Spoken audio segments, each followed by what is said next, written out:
یہ پوسٹ پہ لکھا ہوا ہے کہ شادی کے 4 حرف ہیں، لفظ شادی کے 4 حرف ہیں،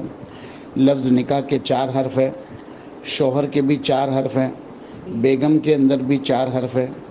بیوی کے اندر بھی 4 لفظ ہے، جوزیہ میں بھی 4 لفظ ہے، اور پشتو زبان کے اندر بیوی کو ناوی بولتے ہیں، اس کے اندر بھی 4 لفظ ہے، ہندی زبان کے اندر بیوی کو پتنی بولتے ہیں، اس کے اندر بھی 4 لفظ ہے،